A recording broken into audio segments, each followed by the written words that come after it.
Hello and welcome to another NihongoGamer video. Very sad days because my Zoom H2 handy recorder has finally died, so I'd like to have a moment to reflect on its service over the past 8 years.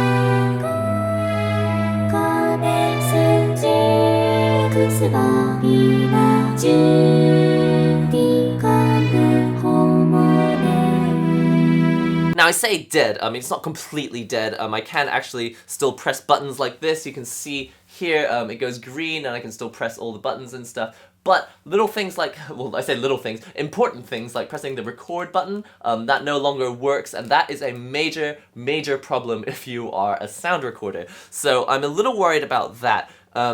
Well, I was super worried about that, and so I had to buy myself a new one. And like they say in France, the king is dead, but long live the king, so I've brought the old one out and brought the new one in. This is a Zoom H1 handy recorder. It's similar to this unit, except that this unit could actually do surround sound recordings. I've used this all sorts of places, like using it at live gigs, concerts, obviously with permission, and being able to record at concerts is really, really useful, especially in surround sound. However, it is 4-channel surround sound, so it's not really 5-channel. There is a plugin that it comes with to change it into 5-channel surround sound, but I didn't really use it that much, so I figured I wouldn't go for the new one, which is the Zoom H2N unit. I decided to go for this one, which is the H1. Now, the H1 is pretty cool because it's a lot smaller. It only has 2 microphones, and in general, I think it's just going to be a little bit easier to carry. I mean, it's only a little bit smaller, but it's going to be easier to carry around, and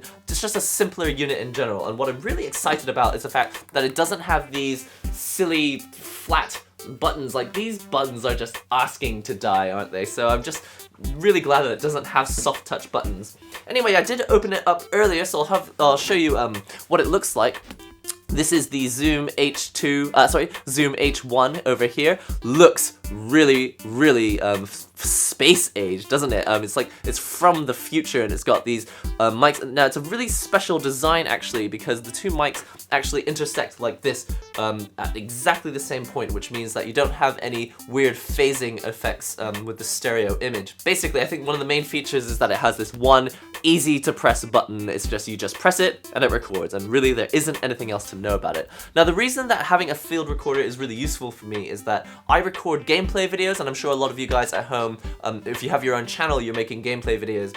What I need is something with a line input. Now, if you don't have a line input jack here, it's difficult to get the sound in a clean way, because if it only has a microphone input, it always boosts the signal and it makes it very noisy, and I needed a recorder that can record at line level. So I'm pretty sure that it's doing that now. I tried it earlier and it does seem to work.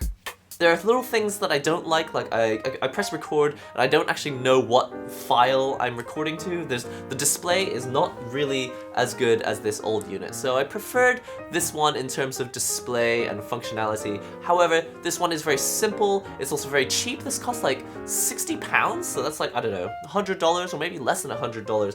Very, very cheap equipment, but it really does do a good job. Now, don't turn the microphone gain up too high. Try to turn the gain down as low as possible and have it as close to your mouth as possible if you're doing voice recordings, because otherwise it does pick up a lot of sound from the rest of your room. It's not the highest quality condensing microphones in the world. If you're making YouTube videos at home, it is really important that you get gear that's reliable. This did last about 8 years, and I'm sure that this one will last no less than that. It feels a little bit plasticky, but again, so is this one. It lasts a long time. I mean, I've got cameras running here, we've got cameras running there, we've got microphones attached to things. All this stuff does come together to hopefully make a good production. Good luck at home if you're making your own channel and stuff. Look forward to gameplay videos and that sort of thing in the future. Don't forget to comment, subscribe, share links and all that good stuff, and I will see you in the next video. This is a hack and slashing game. Look at this. Wow, yeah!